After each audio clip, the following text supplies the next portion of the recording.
Hello students, welcome to my YouTube channel that is magical nursing education. तो आज की class start करने से पहले जल्दी से मेरे चैनल को लाइक करो, सब्सक्राइब करो और ज़्यादा से ज़्यादा शेयर करो। चलो आज हम न्यू टॉपिक स्टार्ट करेंगे that is literature review. Literature review के बारे में मैंने आपको पहले भी प्रीवियस क्लासेस में मैंने आपको बताया है। लिटरेचर रिव्यू क्या है? It is an account of what has been already established or published on a particular research topic by the scholar and researcher।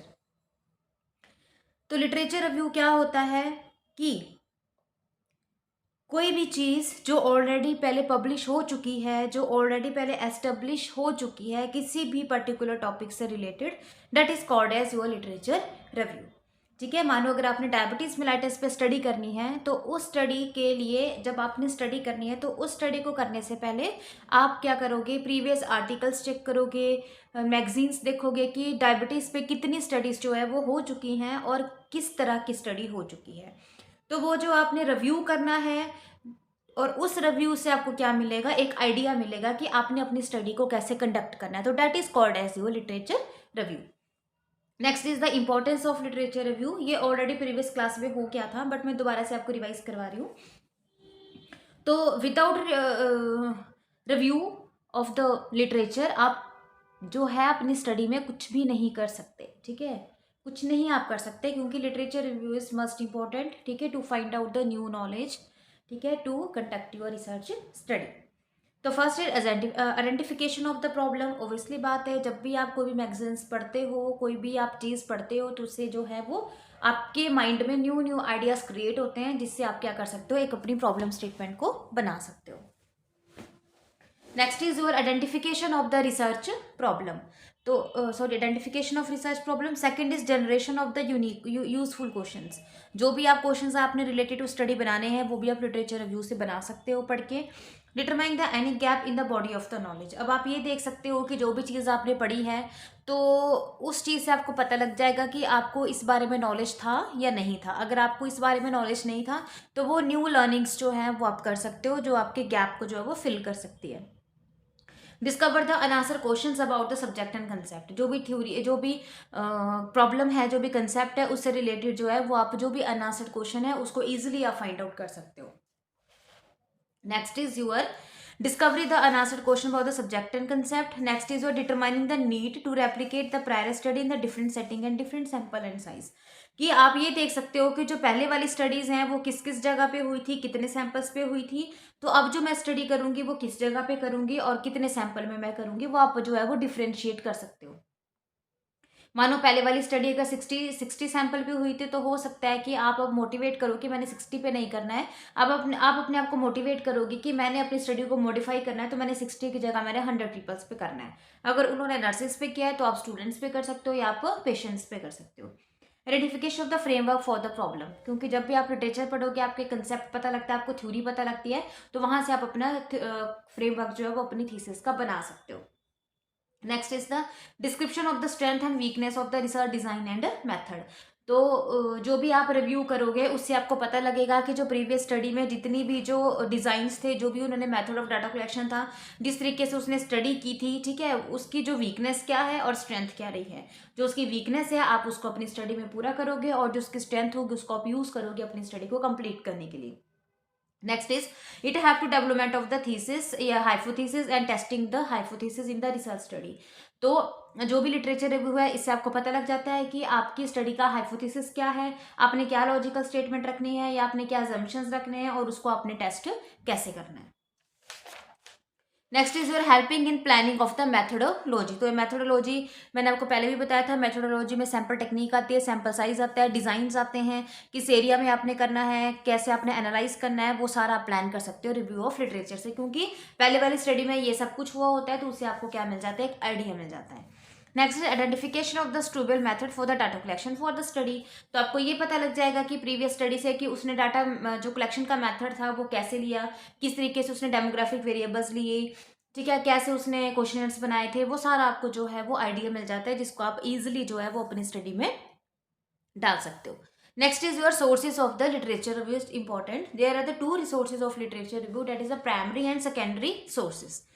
तो प्राइमरी सोर्सेज जो है, it is written by the person who develop the theory and conduct a study, they are authors by the researcher, contain the original research data and are useful published in the peer review journals. जो primary sources है, primary sources में क्या होता है कि जो researcher है वो खुद अपनी थ्योरी को लिख रहा होता है, that is called as a primary research. मानो अगर आप डायबिटीज मेलाइटिस पे स्टडी कर रहे हो, आपने पूरी स्टडी कर ली और उसका आप जो है वो अपनी थीसिस बना रहे हो, अपनी थीसिस लिख रहे हो, अपने आर्टिकल्स को लिख रहे हो, that is called as your primary source. ठीक है, तो प्राइमरी रिसोर्स वो होता है जो पर्सन लिखता है, वही पर्सन लिखेगा जो ओरिजिनल में जो है वो रिसर्च कंडक्ट कर रहा है। ठीक है, और उसको वो पब्लिश करता है जर्नल्स में। और उसके बाद जो ये जो सोर्सेज हैं, ये दूसरों के लिए जो है वो सेकेंडरी डाटा बनता है। ठीक है, जिस भी जर्नल में आप पब्लिश करोगे, अगर कोई और दूसरा बंदा उसको पढ़ेगा तो उसके लिए वो क्या बनेगा, secondary source of the review, चाहे वो मैगजीन्स से पढ़ेगा चाहे वो जर्नल से पढ़ेगा। नेक्स्ट इज जो सेकेंडरी सोर्सेज, तो मैंने आपको एग्जांपल दे दिया, it is prepared by the someone other than the original researcher. जो ओरिजिनल रिसर्चर है वो इसको नहीं लिखता है। ठीक है, ये जो है कोई दूसरा बंदा ही इसको ऑलरेडी उसने लिखा होता है, ऑलरेडी उसने पब्लिश किया होता है। And they are written by the people the other than the individual who develop the theory and conduct the study. Same ही है कि सेकेंडरी सोर्स जो है वो किसी दूसरे के द्वारा लिखा हुआ होता है, किसी दूसरे रिसर्चर के द्वारा लिखा हुआ होता है, और वो ऑलरेडी जो होता है वो पब्लिश हुआ होता है। आपने सिर्फ उसको जो है वो पढ़ना होता है, चाहे वो जर्नल्स में पढ़ो, चाहे आप वो न्यूज़पेपर से पढ़ो, चाहे आप वो मैगजीन से पढ़ो। ठीक है, प्राइमरी सोर्स वो होगा जो ओरिजिनल रिसर्चर है वो खुद लिखेगा, खुद वो पब्लिश करेगा अपनी थ्योरी को, पर वो जो चीज़ है वो दूसरों के लिए सेकेंडरी सोर्स होगा। ठीक है, दूसरों के लिए वो एज अ लिटरेचर काम करेगा।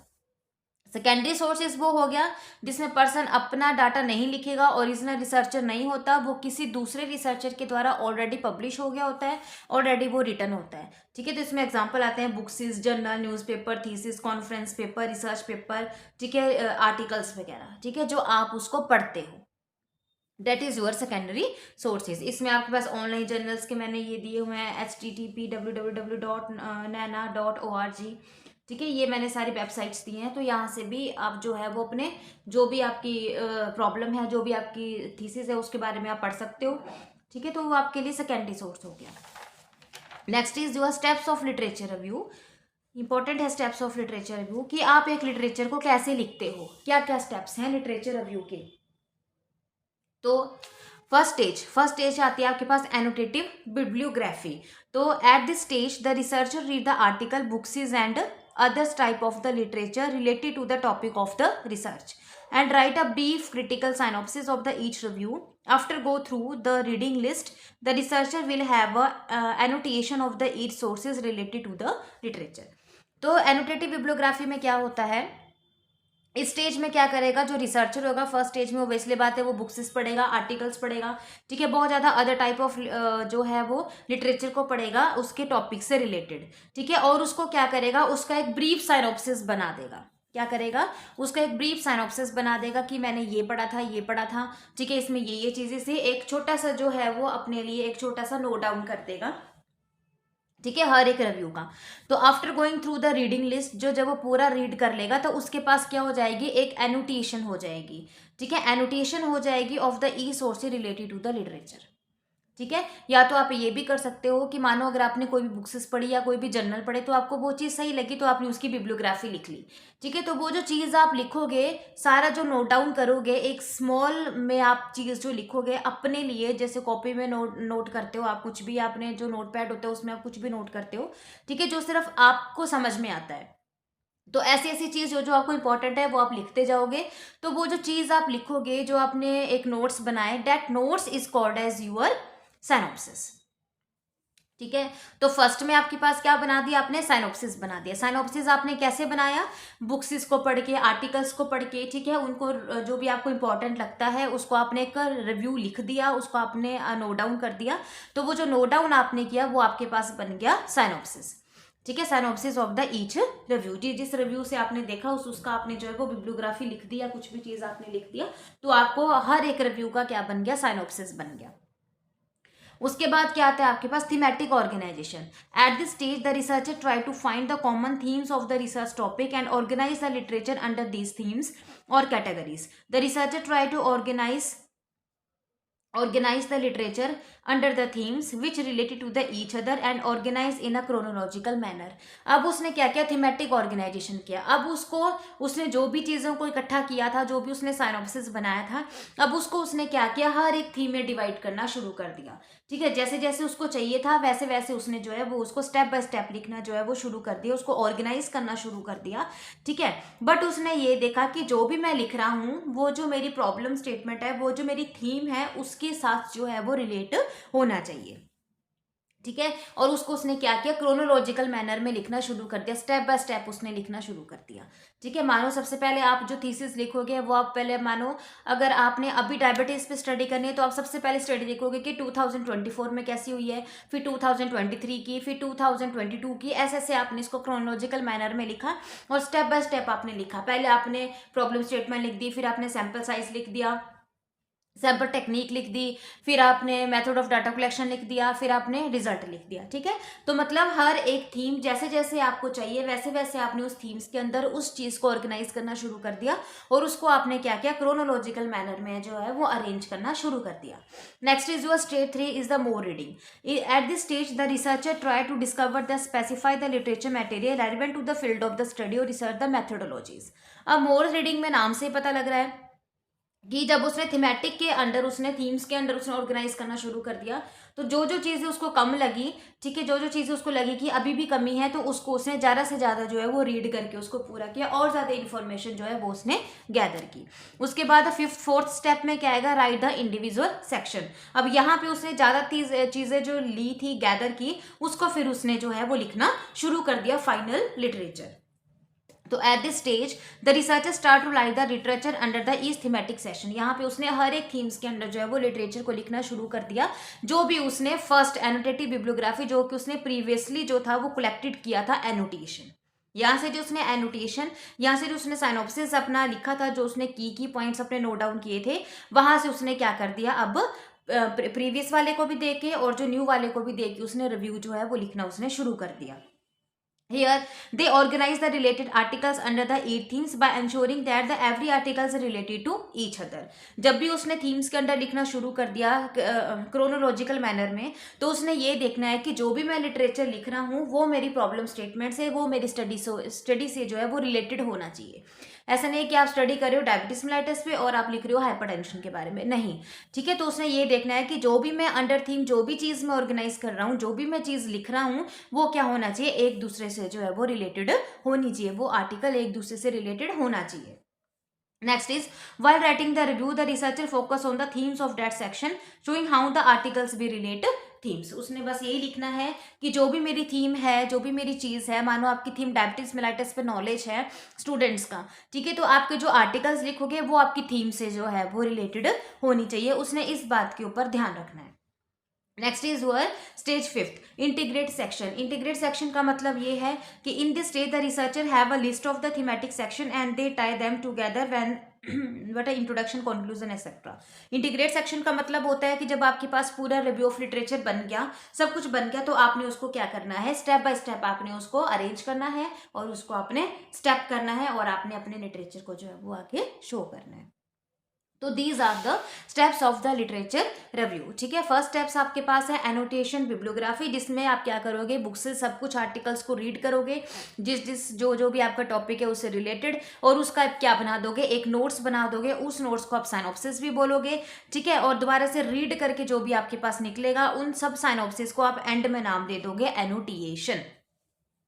फिर आप क्या करोगे, थीमेटिक ऑर्गेनाइजेशन में जो आपने एनोटेशन बनाई होगी, जो आपने नोट डाउन किए होंगे व्यूज, उसको आपने क्या करना है, थीम्स के अंडर ऑर्गेनाइज करना शुरू करना है। Step by step chronological manner में आपने उसको ऑर्गेनाइज करना है। अगर आपको लगेगा कि यहाँ पे कोई कमी है तो आप क्या करोगे, मोर रीडिंग्स पे जाओगे। मोर रीडिंग्स के बाद आपने क्या किया, जो प्रीवियस आपने एनोटेशन इकट्ठी की थी और यहाँ पे जो आपने इन्फॉर्मेशन इकट्ठी की, उसको फिर आपने लिखना जो है वो अब फाइनल रिव्यू को लिखना आपने शुरू कर दिया। बट रिव्यू जब आप लिखोगे तो आपने ये देखना है कि जब भी जो भी मेरा आर्टिकल है वो मेरी हर थीम से रिलेटेड, हर टॉपिक से रिलेटेड होना चाहिए। जो भी मैं लिख रहा हूं, ऐसा नहीं है कि आपकी थीम कुछ और है और आपके आर्टिकल्स जो है वो कुछ और है। उसके बाद लास्ट में आपने क्या किया, जब भी आपने पूरा लिटरेचर लिख दिया तो उसके बाद आपने उसको क्या किया, इकट्ठे बाइंड कर दिया, स्टेप बाय स्टेप आपने उसको रख लिया। तो that is the steps of the literature review.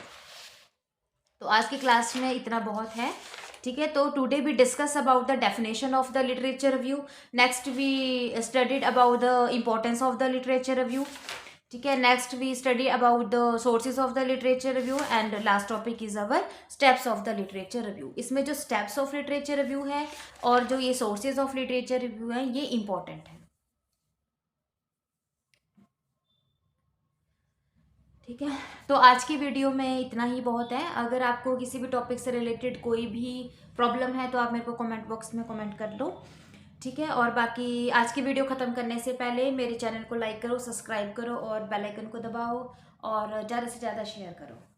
Thank you.